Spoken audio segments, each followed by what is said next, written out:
Joe presents Liquid Football, sponsored by Paddy Power. Hello, welcome to Liquid Football on Joe, together with Paddy Power. It's the show that takes you inside the dressing room and puts you in the boots of the players. Joining me this week, former Southampton, Chelsea and England defender Wayne Bridge, also joined by former Manchester United and England defender Wes Brown, and making his Liquid Football debut, it's Shaun Wright-Phillips, former Man City and Chelsea wide man, but of course now playing incredibly successfully in MLS. So you're over for a little while? I'm retired. I know, but I know you're retired, but you know what I mean. Yeah, You were playing for business. Yeah, no, it was a fun place. It was obviously a different experience than getting to play with my brother again. I thought you still lived out there. Yeah, I genuinely did but I think live on the west coast, Arizona. Right, okay. As I said to these guys before, I like to follow the sun, so I know it's hot there all year round. So that's the best way to do it. Exactly. So just over visiting, being sociable, and doing some work. Seeing the family. He's just missed the Miami gig. So like family and video in there. We go get a cocktail after. So the reason I thought you still lived in the States is because we did the football challenge, the football phone-in challenge, where you have to FaceTime a footballer earlier on Paddy Power. So the guy, if you got your phones handy, just in case, because it was very, very tight, so just in case you get a call back or a text back from somebody, we've already recorded it, but there might be a little bit of follow-up from it. So I've got one. Go on. I've got a text. Already? A text, yeah, but this is say, did you phone me? Did you phone me? just send back a really cryptic message. Just says it's too late. And see what and he just started laughing. So yeah. Everybody's talking about Man United, Wes. I mean, you must be talking about it with everybody. You're friends with a lot of the former players as well. A 2-0 defeat at West Ham. You had Roy Keane and Jose Mourinho on television talking about it. Jose saying, "Well, I probably deserve to get sacked, but they're much worse now. People think I take pleasure from this, but I don't take any pleasure," said Jose. What do you think? What do you make of it all? Yeah, I mean, it's disappointing. I mean, especially with the injuries we have now, it definitely doesn't help. The squad isn't big enough yet. There's still players to be bought. And they're under the limelight at every single opportunity, and it's not going to get any less. This will just keep going. But the results have been a little bit disappointing. So do you feel that because Stuart Downing was talking about playing at Liverpool, and at the Spotlight when he was there, it wasn't a team necessarily that was challenging for the title.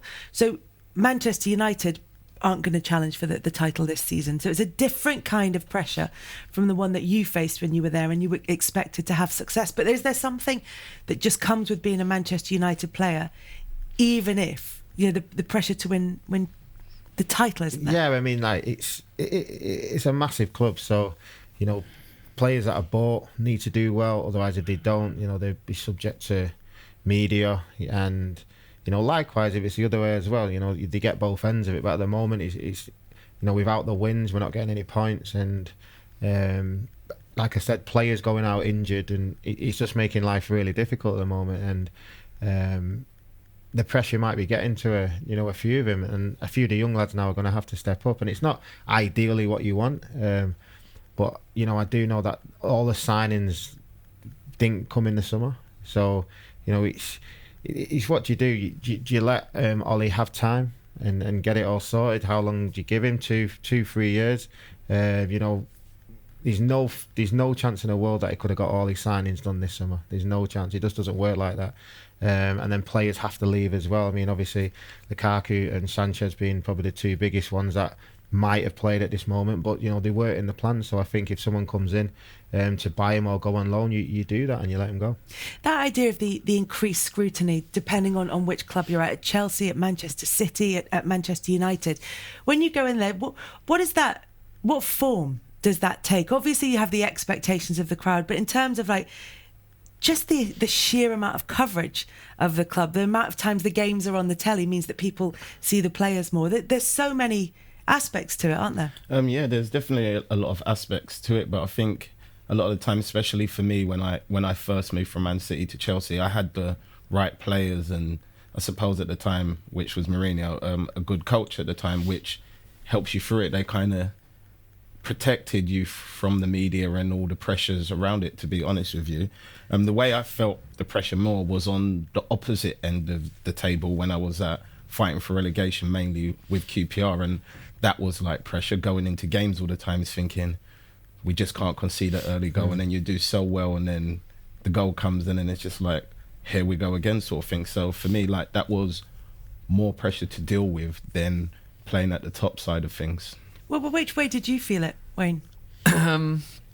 Well, when Wes was saying about if Man United sign any players, there's going to be a lot of pressure on them, because I think if you're at Chelsea, when I went to Chelsea, they had so many good players there that it wasn't just me. And I think as well, if you go to a team like now, if you went to Liverpool or City, they're playing so well that not all the eyes are on you. But if you go to Man United now, I think all the spotlight is literally on you. They want to see you produce.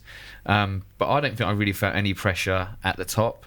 Maybe when I went to Man City for a fee and they were just starting to get going with the new owners, I felt a lot of pressure because all eyes were on me. So I did feel the pressure then, but I'd say for me would definitely be at the bottom, Southampton, because it was just there was times where we maybe were mid-table. Most of the time we were in a dogfight, and it was, it's not, we need to win now, because next week and the week after we ain't going to win. We never went on a winning streak. So I thought the pressure was definitely harder down the bottom.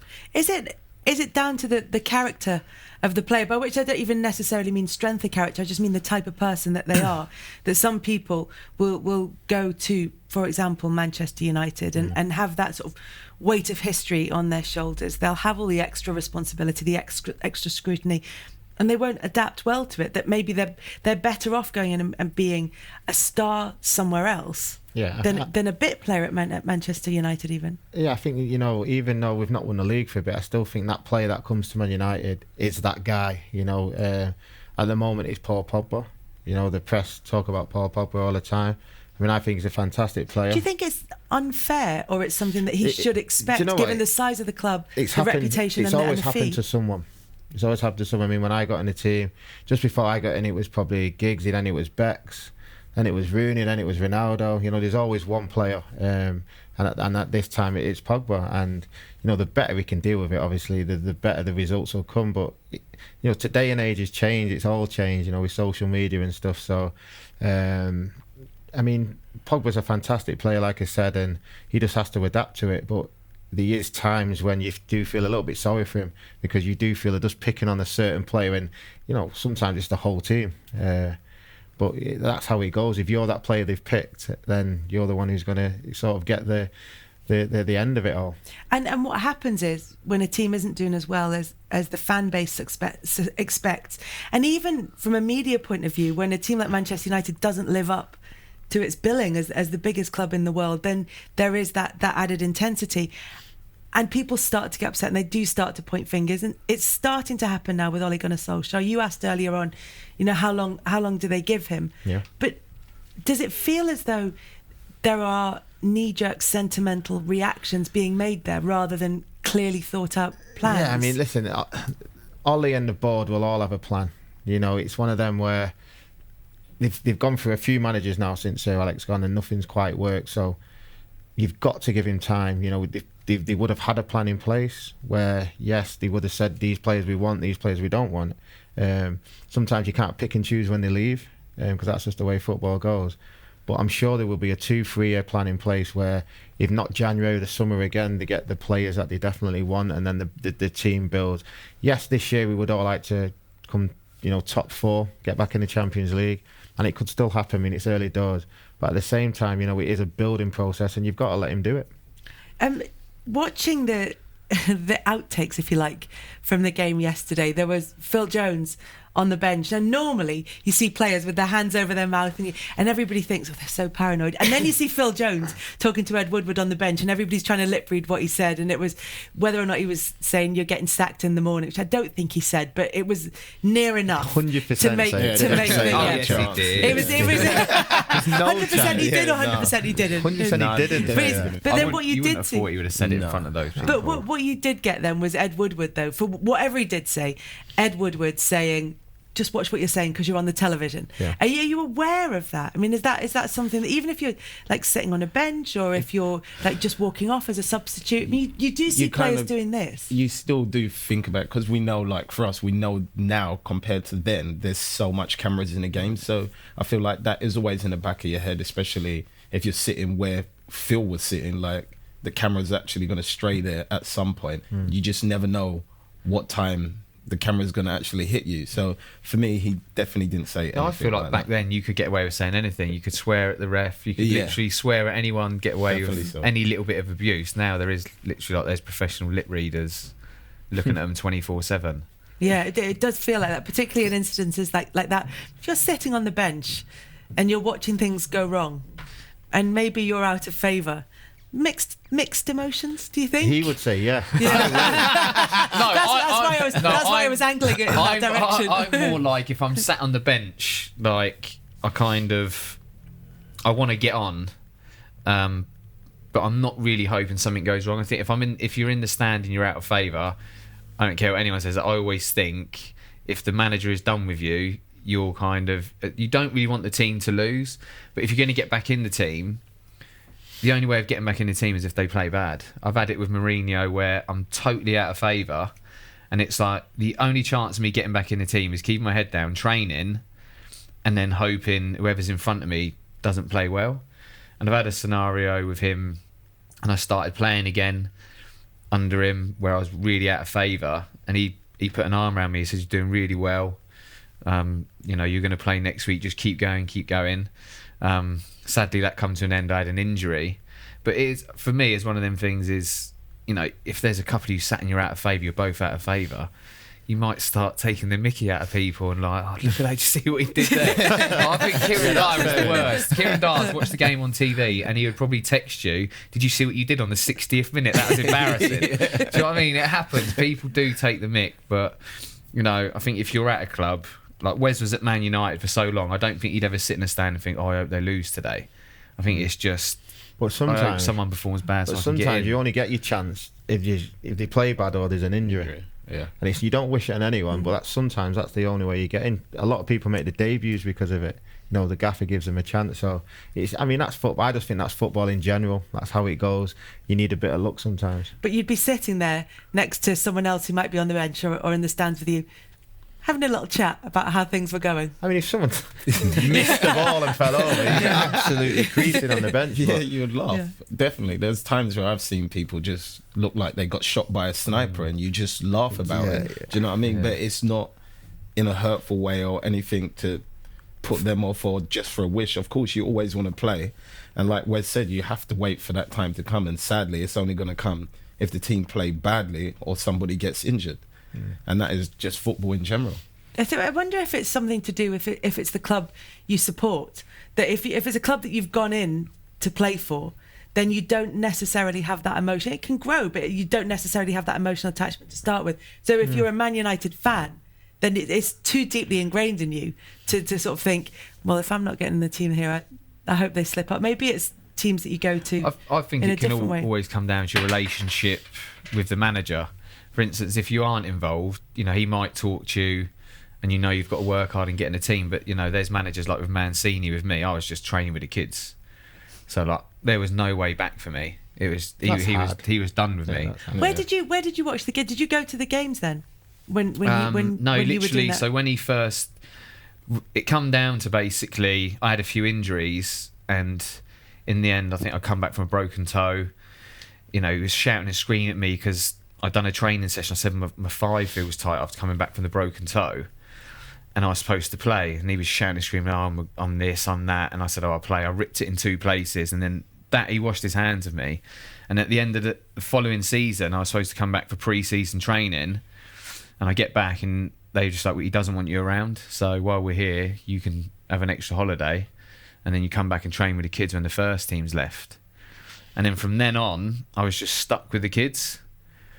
And then I think it was come to Christmas time and he called me up and said, "Oh, you're training with us now." And I'm like, basically, all you're doing is making me come here because you don't want me to have any time off, or you basically treat me like a kid. But I was always respectful to him.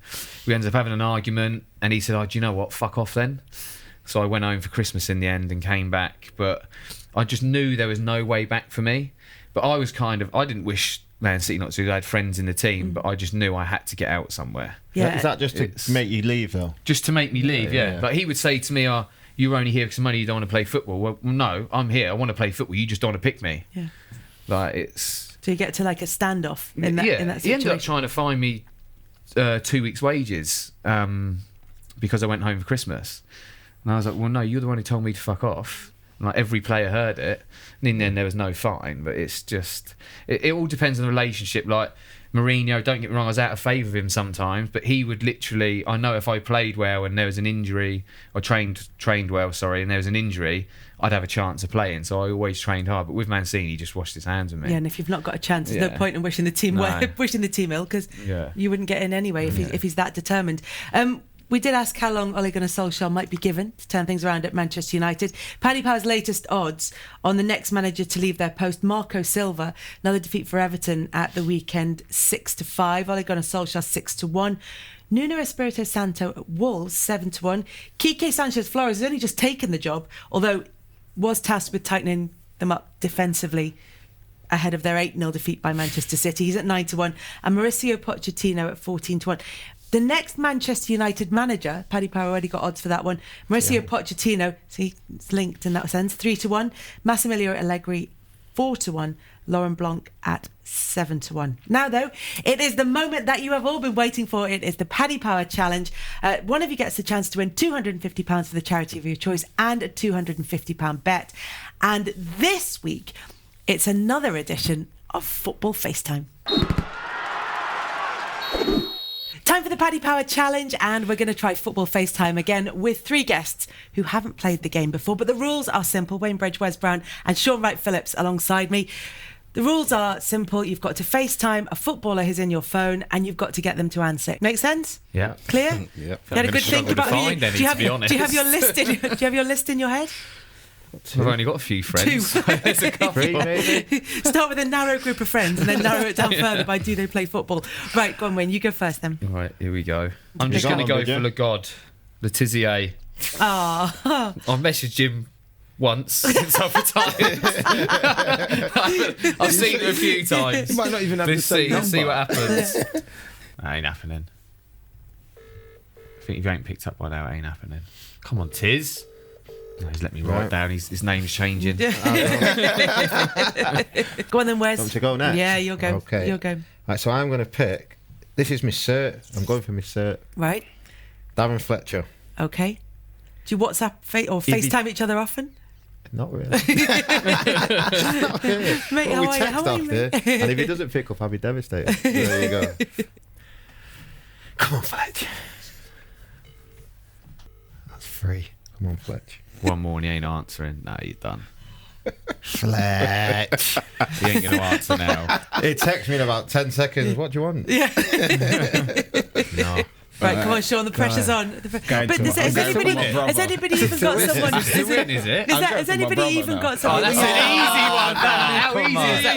Where is he? In New York, time difference. weird Time difference. He's not going to pick up. He's worse than me at answering his phone. Give me his number, see if he answers right. I've got his number, actually. He's worse than me, honestly. Oh my God! So much for being brothers. Yeah, that's not good. Yeah, I'll try Yeah. and miss it. But I know I've for had a enough people fact not she picking will up, so- answer.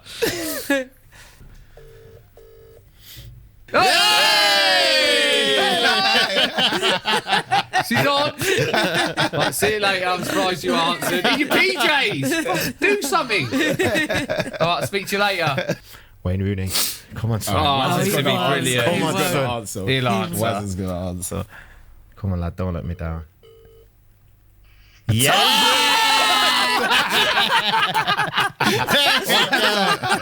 He texted him. I'll phone you back in a bit, pal. He's in bed. I'll phone you back in a bit. Sorry, mate. I'll phone you back in a bit. See you later. We have a winner. I'm going to try Cole on Cole. He'll answer. Let's see the answer. Oh my God. No one. No love. That's it. Take it Oh, down, that's We'll take it. it down. No answer. Therefore, Wes is the winner. Yeah. Well done, Wazzo. Well done, pal. Sorry for waking you up. So you already have £250 to the charity of your choice, and you get a £250 bet as well. So which charity would you like to choose? It's One Woman at a Time, which my missus does quite often. She's actually in China now with a few different people doing a Great Wall of China walk to raise money, obviously, for the charity. So it'll be good because of they're doing that now, that it goes to that as well. Perfect. And what's your bet going to be? Do a more obvious one. Okay. We'll go Sheffield United against Liverpool at 3-10. Okay. You want Liverpool though? Yeah. That was right. I'll do the obvious one. They'll end up winning now. Sheffield United win. No, it's nothing. Liverpool to win. Well, you can edit it then, can't you? If they do, then that proves that there's actually a curse on the bet rather than anything else. Thank you very Liverpool much. to win, yeah. Okay. Guess who's called me back?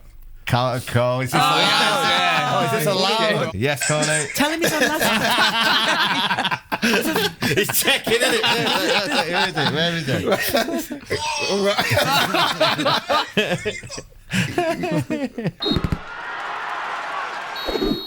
This is Liquid Football. I'm Jo, together with Paddy Power. Alongside me this week, Wayne Bridge, Wes Brown and Shaun Wright-Phillips. Also this week, the House of Rugby is live. So we've gone with Derek Chisora. Chisora. Can't spell his surname. That is definitely not how you spell Chisora. Chisora. Is he Chinese?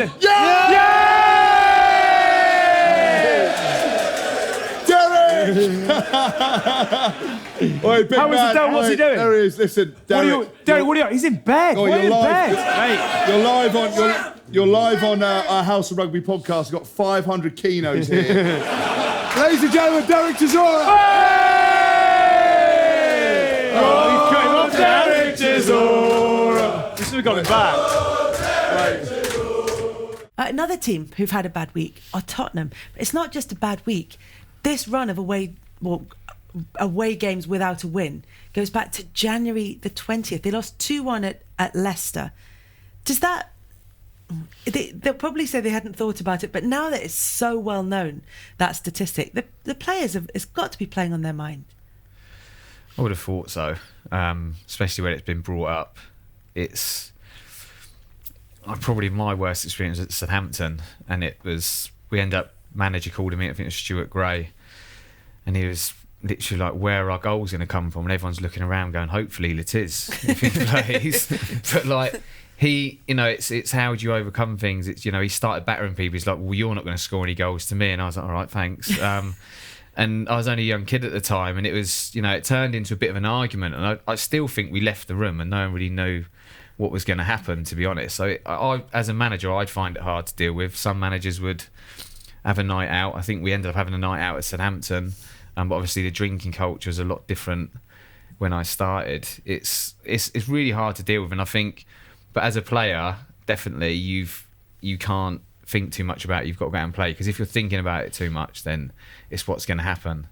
Because the thing is, it's not as though they've done badly in that time. It's just that away from home, they haven't got a good record.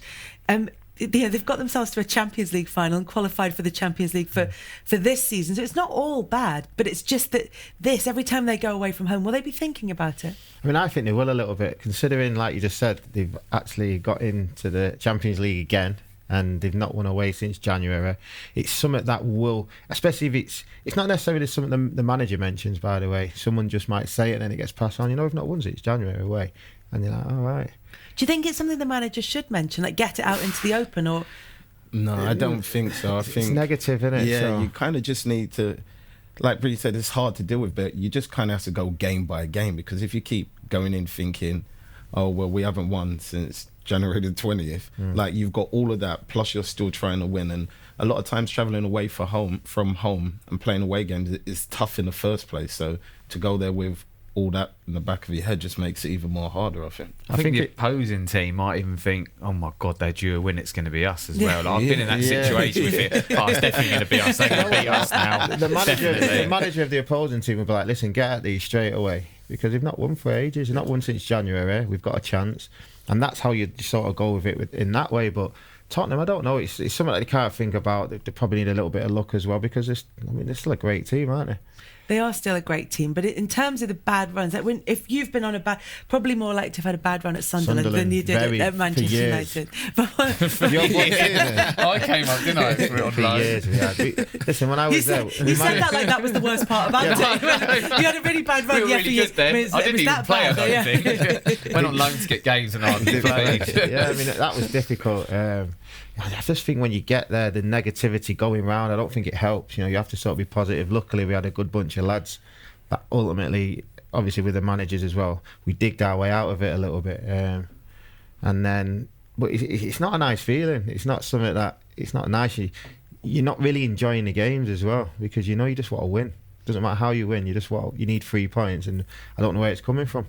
You were talking about the fact that everybody starts to go, well, we need to find goals. How do we find goals? You have a big meeting, everybody has a row, and you come out of it and nobody's really any the wiser at the end of it. Is that what happens, that you start to lose focus and forget about the stuff that you were supposed to be concentrating on? The goals are the main things, and we were lucky we had Jermaine Defoe at the time, because no one else was pulling the weight in that sort of scenario, and it was hard to just find a goal. Then you'd be unlucky somewhere, you let a goal in. I mean, you could be playing, we drawn so many, but you could be playing so well, and then they go and score, and then you could see the team just go completely go. And there's also the pressure of being in Sunderland, where it's really, I mean, we talked about the pressure of being at a club like Manchester United or Chelsea or City or wherever, but to be in somewhere like Sunderland, that's a relatively small place that has all the focus on, they love on football. one club. They're fantastic fans, and you know they do expect a lot more, and especially, I mean, hopefully they've got out of what they all ended up doing now, and they can start rebuilding again. But it was, you know, the fans were fantastic. Don't matter what would happen. Obviously they would want us to win and play well, but you know they still turned up every week in, week out, and we just didn't manage to quite give them what they wanted. Did you do the team bonding? I'm going euphemistically team bonding. That's one of the best derbies I've ever played in. It's Sunderland Newcastle. quality, The atmosphere is unbelievable. One of the best I've played in. I don't know if I think I've come on and we lost. But so actually, Sunderland had a really good run against Newcastle. Yeah, we had didn't a good they? run, I think. And then I came. Yeah. We were about 5 or 6 on the bounce, I think.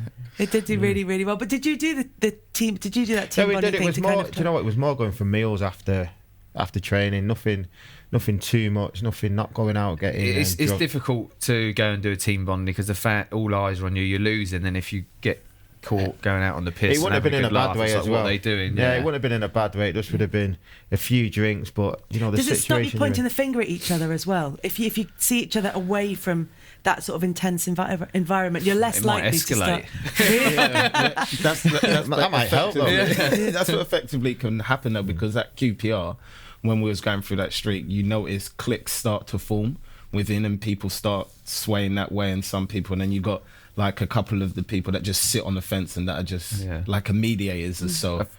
And bad results can make that happen if you don't have like a good squad. So it can go either way, really. Was it easier to get away from it all when you're in QPR, that you can kind of melt into London a little bit more than you could if you were living in the northeast, where it must have felt at times that everywhere you went, people went, even Southampton as well. You go and you're at home. You're in a smaller place. Whereas in London, you can kind of disappear a bit more, can't you? I can agree with some of it, but because of social media, people start writing on posts or sending you DMs, as they call it, and so they get to say their piece anyway. And like as good as the fans are at QPR, they still have a right to, in a way, voice their opinion of how they're feeling the season's going, because at the time that we all went there, everybody was just thought, we just signed for the money, and we didn't really care about whether we won or lose, which wasn't really the case. Like, we was trying and giving 110%, but things, as it does in football, just don't always go your way. And I think that's what happened to us there. Yeah, it's that situation where you find yourself in when you go to a club that has been seen to spend money, and it's like, well, then that's the only reason that you would be interested in going there. Yeah, that's the way they basically looked at it, and that kind of set the tone. And then then the manager started changing, and then people were having fallouts with manager, and that was one thing I didn't think would ever happen to me. And then Harry came along, and then it just all went pear-shaped, really. actually, we should go there. I was getting ready to move on, but actually, so what happened? Well, to be fair, away from the game, we get on like a house on fire. But there was a time, obviously, John Mackham was playing in front of me at the time, and I had a few pieces of floating bone in my ankle, so I had to have an operation at some point. And I was just training all day on it, all the time we trained. I just didn't get it done. I said, look, I'll wait till the end of the season because we're in this battle. But then I fell out of favour and I just wasn't playing. I just wasn't even making it to the bench. So I said, well, if you're asking me to wait till the end of the season to have this operation, if you're not putting me on the bench or playing me, I might as well just get the operation done. So then I got the operation done, and then he wasn't obviously happy, and then that was it basically. I just never played against, and then there were stories coming out, I won't leave because I'm getting paid so much money. But then I went to New York Red Bulls and signed for like $4,000 a month. So it's like, well, if I'm only there for the money, why would I sign there for that much basically? So it feels as though everybody's got a story that's a bit like that with a manager, where you're kind of in. John Walters, who comes in, certainly has. He's got a couple of them. Yeah. But you said it as well. You know, with Mancini, you had it as well. You've had it, that sense where you go, no, I'm not fit to play. I need an operation, or I'm playing with an injury that actually needs a bit of time off for me to go and fix it if I'm going to have a career or be able to live with it later on in life even. And the manager's like, no, it's the Alan Shearer, Michael Owen thing all over again, isn't it? Yeah. Sometimes I think it's the Italian managers. I think some of the Italian managers hate it when you're injured. It's like your fault. It's like a personal vendetta. It's a difficult one. Yeah. It's with Mancini, he was done with me. It's just like nothing I could do. Yeah. So less about the injury and more about I think he had it in with everyone who had an injury, to be fair. Even Jerome Boateng, he was a centre-back player, and he used to have it in when he was injured. I remember Mika pulled his thigh, and he made him strap it up, and Mika did, and went out running. I don't think he should have, but Mika literally strapped his thigh and went out for a jog. Yeah. Just wanted to have everybody available. I ended up leaving Man City and going to Brighton for less money. And like he said to me, it was all about the money. Well, I went for less money in the end. On Brighton, that's Tottenham's next away match. It's at Brighton on the 5th of October. The Paddy Power odds, Tottenham are still 5-6, Brighton 3-1, and the draw at 13-5 for that game. But like you said, it's quite interesting off the back of you saying you're either the kind of team mentality that thinks, oh my God, it's going to come to an end and it's going to be us, or you've got a manager who says, right, that's it, we're going to take advantage of this and we're going to try and put them under some pressure. Talking of which, let's talk Watford at Manchester City. 8-0. 5 goals in the first 18 minutes. That's the fastest that total's been reached. Dimitri Foulquier, though, making his Premier League debut, he was taken off after 32 minutes with the team 5-0 down. We were talking about this earlier, Shaun. Yeah. You could look at it and think, oh my God, he's made one player the scapegoat for this on his Premier League debut. Or there's another way of looking at it. Yeah, like as we said before, for me, the way I would look at it is that because it's his debut, I felt like he was protecting him a bit more rather than taking him up as, oh, you was this bad. Because for me, if you're 5-0 down, surely he ain't the only person that deserves to be taken off the pitch, sort of thing. So for me, I just saw it as a protection. Well, I'm hoping it's for that reason anyway. I was going to ask why you wouldn't have taken him off earlier, but they were scoring at a rate of 1 goal nearly every 3 minutes. So it was kind of there weren't no time. only had time to reset at that one. Do you feel sorry for him? Do you feel like making his Premier League debut? It's not ideal. It's not ideal, but the manager's definitely had a word with him. At some point, and said, "Listen, I'm like, just doing it to the Premier League." Yeah, maybe he made a joke. Phil, I don't think he made. You a joke. hope he's had a word with him, but there are times when they don't, and that's when it's hard. I hope he has, because it happened to me and Joe Cole. I was on the bench for that game. I was in shock. Fulham, we played at Fulham, innit? And Mourinho could do it to anyone. Nothing was happening in the game. We didn't get the ball to be good or to be bad. It was kind of just down the centre sort of thing. It got to about 23, 24 minutes, and he was like, oh, I need to make a sub here. I looked over, and it was me and Joe Cole's number that came up. And I didn't know how to react, so I was kind of smiling. Joe was mad, he was kicking things. And I just sat down to say, well, what can you say? What can you do? Like, and then what happens? We draw, or did we win in the end? I can't remember. I remember Didier scoring. It was so early. It's just because nothing was happening up front. So he was like, it's you two, get off. So he just wanted to change something. He never said we played badly, or he didn't say really anything. Did he speak to you afterwards? Yeah, he said, no, I just felt like I needed to make a change. So if you're tactically that clever and it works, what can you say? He could kill anyone though, can he? Yeah. It's happened to me. We were getting beat 4-0. Sunderland against Southampton, away to Southampton, and Gus Poyet took me off. I was absolutely devastated because we was all rubbish. And to be fair, the gaffer did come up to me after the game and just said, listen, I did it for a reason, which I understand. We had a chat about, and it was absolutely fine. But at that time, and we ended up getting beat 8-0, so it didn't matter anyway. So it just wasn't me on the pitch. But it is something that it doesn't feel nice, you know. You're just like, especially because it was only me as well. I sort of been made the scapegoat for how the team's playing, which is fair enough. You know, I was one of the senior players at the time, so maybe it was my responsibility, and I wasn't playing too well myself. So he's trying to make a point to the team to try and lift the team in other ways, as in to say, listen, I'm the boss, and if I think something's happening, I'll take the experienced players off. But at the same time, as a player, you do get almost to think about it for 20 minutes. Like, wow, was it that bad? Did it have to be me? Getting dragged off at 5-0, there was 10 other players thinking, I wish that was me. Get me off as well. You've had a touch. But I like the idea you're going back going, well, they scored plenty after I went off as well, so it certainly wasn't just me. But if you get 10 minutes, I suppose you and Joe Cole went off at the same time and came back and got something from... So the team came back and got something from the game. But if you get taken off and you think everybody's been doing really badly and you're the one that gets taken off and then the team comes back into it, you must feel like, it hurts. But it looks like it's just you. You're sulking out. You're sulking in the corner. But it's like I didn't want to be that person sitting on the bench like with like a mopey face, like, because then it doesn't look good for my team either. So went off, tried to be peaceful, smiled, and just let the game play. I remember Ash's first game at Chelsea. I started. He couldn't really drop me in Marino because I was playing well, and then we were 1-0 up against Charlton, I think it was, and then they equalised, but I was playing well, and then he just dragged me off, and I just like from there on I just knew, well, that's me done because brought Ashley and he's going to play. It's hard to take getting dragged off. I think at any time, especially if the team does better. Yeah, I know. That's what I mean. Even if it's for other reasons, we ended up going to win, but I was just like, seriously, it wasn't my fault. Come on. Yeah. A better day though. Erling Braut Haland, who scored a hat-trick in the Champions League.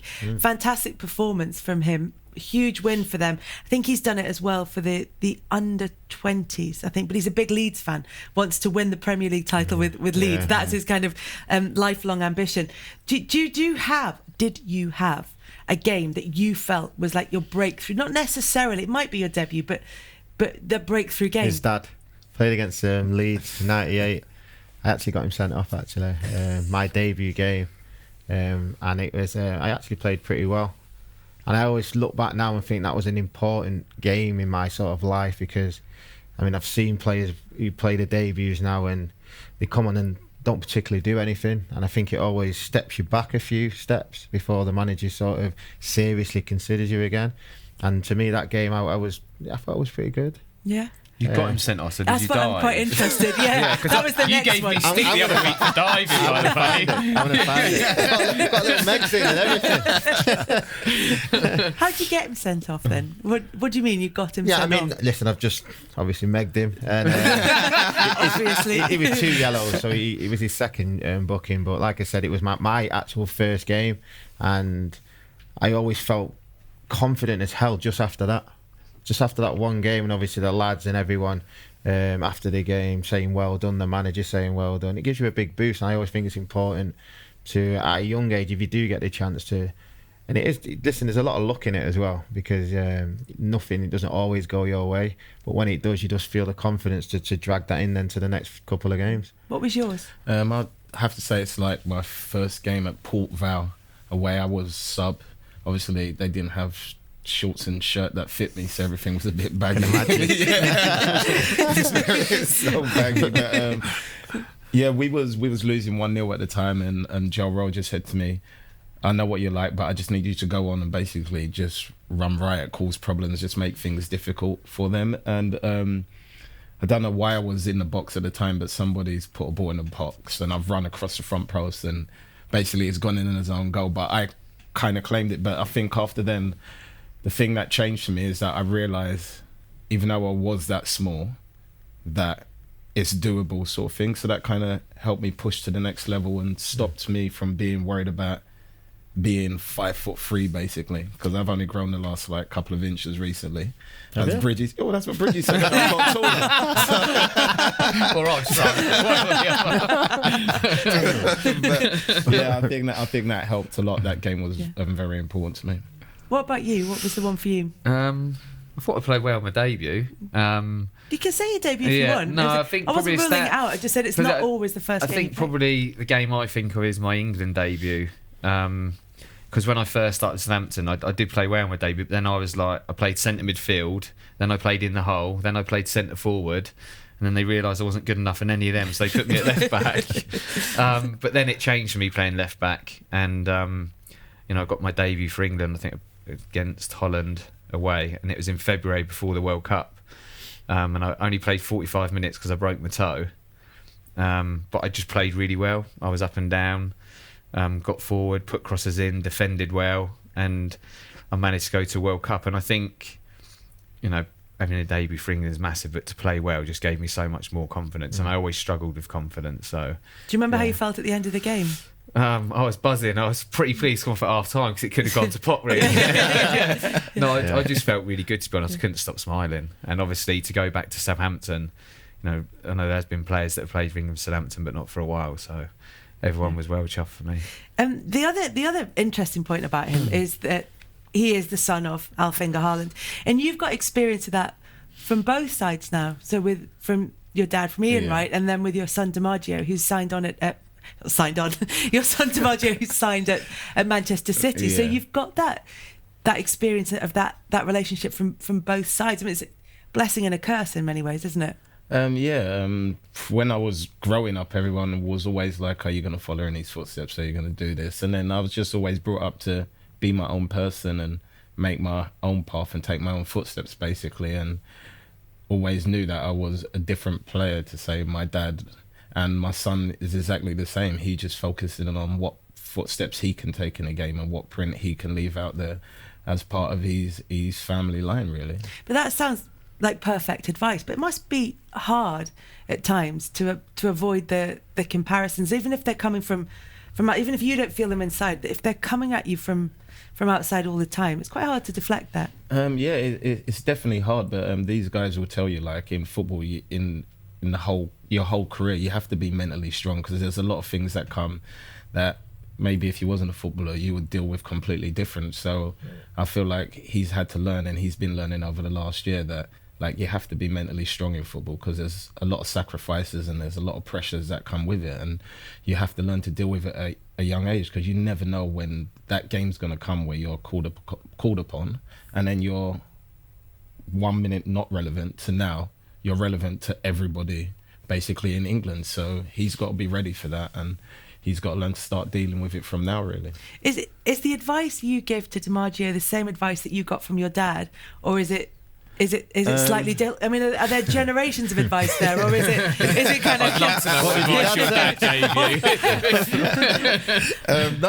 you. It's kind of tailor-made. Like, obviously, a lot of it is from what my dad said to me when, say, me and my brother were growing up. But obviously now there's more things for, say, my son to worry about. Like, there's a lot more distractions in play, especially with like social media and what you can do with social media and how big a part of your life it is for young players growing up. And I have to say to him sometimes now, I'm like, if you text me, phone my phone or text me. Don't text me on social media. Do you know what I mean? Yeah. Like, so they use social media for everything now. So he's got more to worry about. So I just say to him, like, if you're not willing to make sacrifices, then it's going to be hard. And as soon as he signed a contract, I said, now the real work starts again. So if you want to bet yourself, you're at no better place to learn from right now. So. Hard work doesn't really stop, does it, either? No, it doesn't. Because you're always, you sign a contract. They're not like, I know there might be 4 years, but But you're it's- always looking for the next one. Yeah. It's like stages, isn't it? It's just like you have this stage and then you get to your pro, which is, and then you get, once you make it through that door, then the other hard part is consistency and improving. Like, he'll tell you Ronaldo was the best at it because his first year at Man United He was wasn't very like, raw. yeah. And then his second year, he just worked hard and he worked on what he needed to do. And now look at him. Yeah, that sort of work ethic. But you're right, there must be that temptation when you sign your first professional contract to almost relax into it and go, right, well, I've got there now. I think when you're at big clubs, you don't do that. No. Yeah, you don't get I don't a think you chance. get allowed to. I was just thinking, I just want another contract. You want to play well for a year and get another contract. Just keep Because you getting Mm. could, if you rimmed do up. that well, they give you another contract. So it's just about I changing. mean, what did you all sign at 17 as well? So you signed your professional at 17, but you're still not in the first team yet. Yeah, still a long way. You've still got a lot to push. You're looking in the first team and thinking, still got to get past him and him. Do you know what I mean? So there's still a lot to do, and all you can do is just keep training, keep playing, and hopefully the gaffer one day says, "Well, okay, I think you're ready. Let's So get at you what in." stage then can you sit back? Can you not do that till you finish? Sit I don't back and think just I go, ever I relax. enjoy I thought I it. always thought about the next day. I But don't it's ever harder for relax. them now as well, because like if you say you look at my son's position, or if you look at a young player coming through at Man United, the players that he's behind are like international players, but they're only like 24. So like when I was breaking through, or these guys were breaking through, the players were like 27, 28. So they was going to that back end of their career.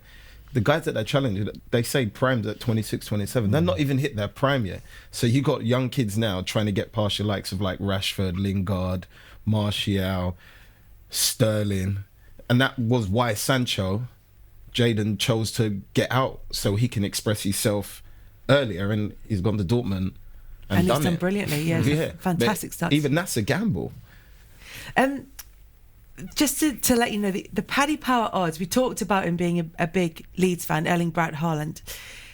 To sign before the 3rd of February 2019, which is when the January transfer window closes, obviously, Leeds 33-1, along with Barcelona, PSG and Real Madrid, Manchester City 20-1, and Manchester United 7-1. See, we're changing to a United fan. He would not be happy with that as well. That's quite a switch, isn't it? Leeds to Manchester United. His dad won't be.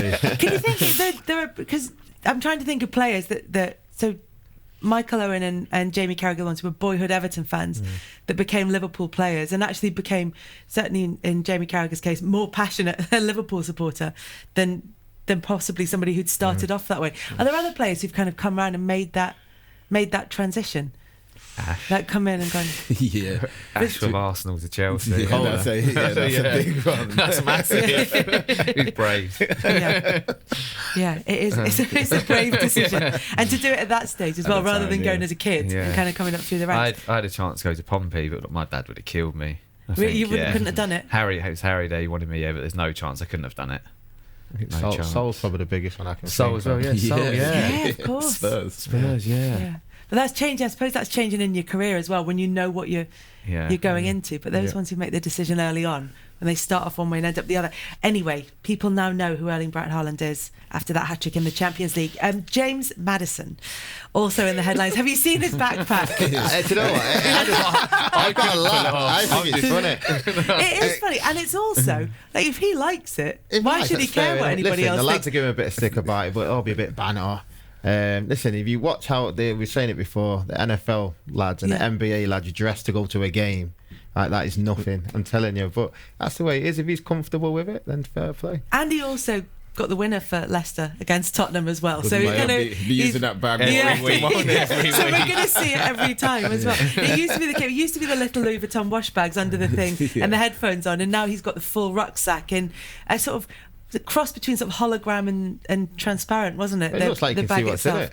Did you? Garth, It looks like you can see. Yeah, it was Is it not see-through, see-through? It is, but it looked kind of slightly reflective as well. It was like a. It's handy for some stadiums now because you can't go in with bags nowadays. So he's thinking Do they even stop the players with that? Are they even funny with the players? So they're going to go through the thing, having to go through and get the bags checked. Can you just come in? Yeah, it wouldn't make the arrival scenes very good when you do them at football guys. But he turned up. He's got this rucksack on. He turns up. Garth Crooks said players effectively what he said was that players sort of put themselves out there in order to be criticised, and if he gets serious criticism from this, then it's only to be expected. Nobody cares that much today. It's just fashion, isn't it? I think it's just not my fashion as fashion, well. but it's just fashion. Yeah. Who wore the most outrageous clothes of anyone that you played with? Bex. Easy. I'd have to say Mario Balotelli. Yeah, Balotelli definitely wear anything. Bex did it with style, I think. Yeah, he looked good, but he could put a bin liner on and look good. Come on. But he was a sort of trailblazer in that way, wasn't he? I mean, he would put some on and you think, okay, I wouldn't wear that. But he can still pull it off. So look, it's fine. It's fine with me. I think they've both given interviews since where they say, we look back and think, maybe not a great idea, but at the time... you're thinking, yeah, okay, that just works. Bex. Did you say anything to him? No, I'm younger than Bex. It's different. But I always used to think he's a lead guy anyway, as you know. But his fashion sense, I thought, was just funny. Yeah. It was good. Yeah. I thought, like anything, he puts it on, it looks cool. So and everyone's wearing it the following year. Did you notice that though? If he wore something, so he always used to change his hair, or he'd come in wearing something. Did you notice it sort of filter through the rest of the squad or anything? Chance, no. Not with the players. Paul Scholes and Gary Neville turning up with a sarong. I would have paid money to see it. But he's producing on the pitch, so you can do what you want. Yeah. That's the difference. Yeah. Balotelli wasn't. So what was it? I can't remember his kind of most extreme looks. I just remember the "Why Always Me" T-shirt and the bib that he struggled with. I sort of remember on-field fashion stuff. Good, yeah. Did he go for the sarong as well? No, he didn't. No, he didn't. He didn't try that. It was just. I think he was just more of a Larry character. Yeah, it was more like what he wore. Was just name brand, but just different name brands, just all like put together. Yeah. Like if it was fresh and brand new, he would have it. And he just tell everyone how beautiful he is. Yeah, all the time. So you never got a chance. Funny. I just couldn't find him funny. Well, he'd come in and tell you how good he looked. Yeah, he'd tell everyone. He'd stand. He'd be on a plane. He'd go, "Look how pretty I am, everyone." Just like, oh my god, crazy. Him and Meek used to argue about it. Actually, I remember. Him and Meek and Richard, who was prettier. Yeah, seriously. Did he get everyone else involved in that? He used to get everyone involved. He didn't care. It's crazy. So who do you think Stephen then? Ireland. Hang on. Who do you think? Come on, I'm going Meek all day. Yeah, I love okay. Meek We've got 2 votes for Meek. Yeah. No, Stephen Ireland had the car, didn't he? Yeah, pink. Was it pink? Yeah, or black and pink. pink? Was it a Range Rover with pink? Would you call them alloys? Pink, I don't know what they would have been made of. Pink Wheels. trim inside the car. Didn't he have the Audi something with the Superman logo on it as well? I He used to didn't always see wear wild boxers, didn't he? I like that though when he did that. I thought it was cool. Yeah. But the one with the Range Rover, it had his fiancée, his girlfriend at the time, had her initials in and hearts and kind of all that kind. And then they sold. Well, I don't know who bought it. They'd probably have had to get it. Reset. Not everybody has the same initials, but it's like I sort of like the fact that if he'd stuck with it and gone, I like it. I don't care what anybody else thinks. You've got to be quite brave. I don't think he ever cared what anyone else thought, to be honest. It's just he can't do nothing. Like, where are you going to drive it? Like Manchester is a small place. It's just like everyone knows where you are. Whose car's that? That's what I mean. So, thank you very much for coming in. Good to talk to you, Shaun Wright-Phillips. Lovely to see you for the first time. Wes Brown and Wayne Bridge. Remember that you can always listen to Liquid Football on the podcast, or you can watch us on YouTube. And if you like it, then please leave us a nice review. We've also got a Facebook page, so if you search for Liquid Football, you can get involved with the chat on there as well. Remember, we've got our other shows as well: House of Rugby with James Haskell, TKO with Carl Frampton, and Swanee's Cricket Show. For now, though, thanks for listening. We'll see you next week. You've been watching Liquid Football on Joe, sponsored by Paddy Power.